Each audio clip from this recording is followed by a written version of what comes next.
Welcome students, आप लोगों का स्वागत है आपके इस प्यारे से चैनल पे जिसका नाम है इंस्टीट्यूट। तो आज हम लोग राउट्स लॉ के बारे में थोड़ी बात करेंगे और एक क्वेश्चन भी मैं करके दिखाऊंगा तुम्हें। राउट लॉ क्या होता है उस पर बात करेंगे और क्वेश्चन भी बना लेंगे। बहुत ही आसान है, ठीक है। मोल फ्रैक्शन आपको निकालने आना चाहिए बस, और मोल फ्रैक्शन मैंने सिखा रखा है, ठीक है। लास्ट वीडियो में हम लोग बात कर चुके हैं मोल फ्रैक्शन के बारे में। चलो तो हम लोग एक करके डिस्कस करते हैं। तो ये क्वेश्चन है और उससे पहले राउट लॉ क्या होता है इससे बात करते हैं, ठीक है। तो राउट्स लॉ क्या होता है पहले अपन उस पर बात कर लेते हैं, फिर क्वेश्चन करेंगे। राउट्स लॉ क्या था? राउट्स लॉ राउट्स लॉ क्या बोल रहा है पहले मैं समझाता हूँ, है ना। उसके बाद ये क्वेश्चन को बनाएंगे। ये आपका कोई कंटेनर है, ठीक। अब इसमें सोल्यूशन भरा हुआ है, ठीक। दो लोग भरे हुए हैं, एक ए और एक बी। एक ए है और एक बी है। अब ए जो है इसको मैं मान रहा हूँ वोलेटाइल, और बी को भी क्या मान ले रहा हूँ? वोलेटाइल। वोलेटाइल समझते हो? जिसकी वेपर्स बने उसको वोलेटाइल बोलते हैं। तो एक सोल्यूशन है जिसमें ए और बी दो लोग हैं, है ना। सॉल्यूट सॉल्वेंट ले लो या दो लोगों को आप मिला के सोल्यूशन बनाया हुआ है। ए भी वोलेटाइल है और बी भी वोलेटाइल है। अब देखना कहानी क्या है। राउट ये बोल रहा है, अच्छा सोच के देखो, अगर ये वोलेटाइल है तो इसकी कुछ ना कुछ वेपर्स बनेगी, और अगर इसकी वेपर्स बनेगी तो वेपर प्रेशर ए का आएगा ना। ए की वजह से कुछ ना कुछ तो वेपर प्रेशर आएगा। अच्छा, अगर बी वोलेटाइल है तो बी की भी वेपर्स बनेगी, और अगर बी की वेपर्स बनेगी तो बी का भी वेपर प्रेशर आएगा। अगर वेपर्स बन रही हैं तो वेपर प्रेशर आएगा ना, ठीक। तो जो ए का वेपर प्रेशर होगा वो राउट बता दिया था कि क्या होगा, और बी का भी। कैसे? राउट ये बोल रहा है कि जो ए का वेपर प्रेशर है, वेपर प्रेशर ऑफ ए, तो जो वेपर प्रेशर ऑफ ए होगा वो डायरेक्टली प्रोपोर्शनल होगा इसके मोल फ्रैक्शन के। मतलब जो इसका वेपर प्रेशर है डिपेंड करता है, सोच के देखो ना। मोल फ्रैक्शन एक कंसंट्रेशन टर्म है ना, अमाउंट ऑफ सब्सटेंस को बताता है। तो अगर कंसंट्रेशन ए का ज्यादा होगा मतलब ए का अमाउंट ज्यादा है इसमें, और अगर ए का अमाउंट ज्यादा है तो ए के वेपर्स भी तो ज्यादा बनेंगे ना। अगर उसका अमाउंट ज्यादा है तो वेपर्स भी तो ज्यादा बनेंगे। सोच के देखो, मान लो इसमें ए ज्यादा है, मान लो, है ना। अगर ए ज्यादा है तो ज्यादा जगह कौन घेरा रहेगा? पूरा ए ए ए, है ना। ए ज्यादा है पूरा तो ए ही घेरा रहेगा, मान लो पूरा ए है ना, पूरा ऐसे। तो अगर ए ज्यादा है तो ए ज्यादा जगह घेरा है। अब ज्यादा जगह घेरा है तो सरफेस पे भी ए के मॉलिक्यूल्स ज्यादा होंगे, और सरफेस पे अगर ए के मॉलिक्यूल्स ज्यादा होंगे तो ए के मॉलिक्यूल्स का ही तो इवेपोरेशन होगा, वही तो वेपराइज होगा।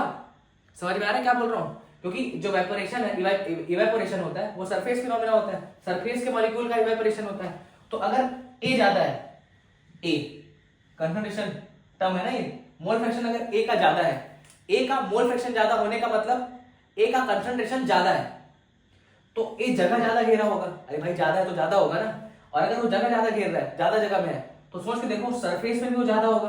अगर वो खुद ज्यादा है पूरा तो सरफेस पे भी वही ज्यादा होगा, और अगर सरफेस पे वो ज्यादा होगा तो ए की वेपर्स ज्यादा बनेगी ना। ए की वेपर्स ही तो ज्यादा बनेगी क्योंकि वो ज्यादा है। समझ में आ रहा है? अगर बी ज्यादा होता मतलब बी का मोल फ्रैक्शन ज्यादा होता तो बी के वेपर्स ज्यादा बनते ना। तो बस वो बोल रहा है कि जो ए का वेपर प्रेशर आएगा वो उसके मोल फ्रैक्शन के डायरेक्टली प्रोपोर्शनल होगा, ठीक है।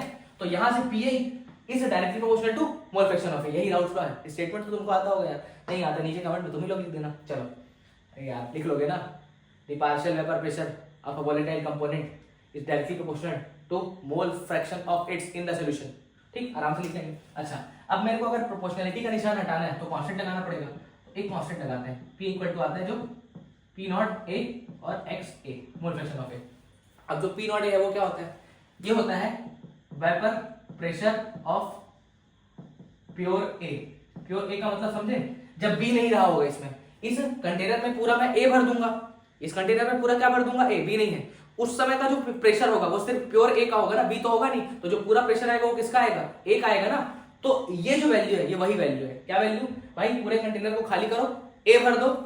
ए भरने के बाद कंटेनर में क्या कर दिए? ए भर दिए पूरा। अब जो वेपर प्रेशर आएगा वो ए का होगा, प्योर ए का होगा ना।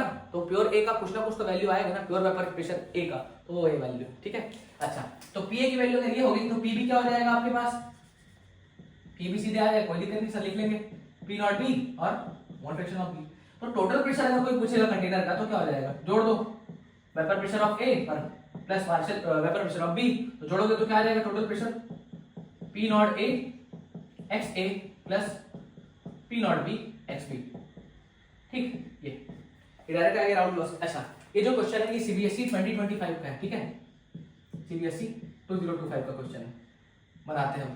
जो बोल रहे हैं बस हम लोग पूरा प्रोसीड करते जाएंगे, एक एक लाइन पढ़ेंगे, डेटा लिखेंगे। ए और बी आइडियल सोल्यूशन बना रहा है। आइडियल सोल्यूशन का मतलब जो सोल्यूशन राउल्ट लॉ को फॉलो करता है उसको क्या बोलते हैं, आइडियल सोल्यूशन। ठीक। Vapour pressure of pure A and pure B are 120 mm and 160। तो जो पी नॉट ए है, vapour pressure of pure A कितना दिया हुआ है 120, vapour pressure of pure B कितना दिया हुआ है 160,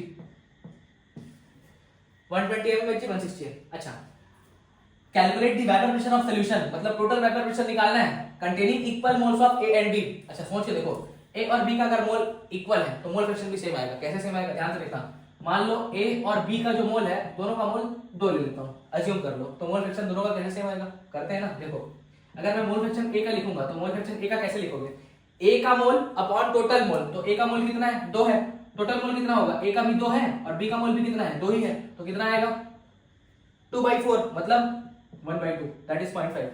अच्छा, बी का मोल फ्रैक्शन क्या आ जाएगा, बी के मोल्स जो कि 2 है upon total mole, total mole कितना होगा 2 + 2 कितना आ गया 4, 1/2 फिर से आ गया तो 0.5। मतलब अगर इक्वल मोल्स होते हैं, इक्वल मोल्स होते हैं तो मोल फ्रैक्शन क्या आता है, इक्वल मोल्स तो मोल फ्रैक्शन क्या आता है 0.5 दोनों का, अगर 2 लोग हैं तो।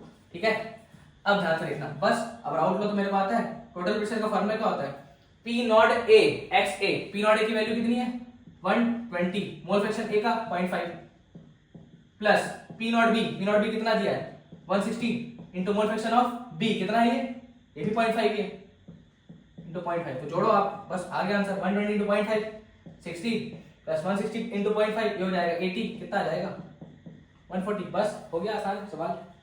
ठीक है, बहुत ही आसान होती है वैरायटी, तो आप आराम से कर सकते हैं। ठीक है, चलो देखते हैं आगे।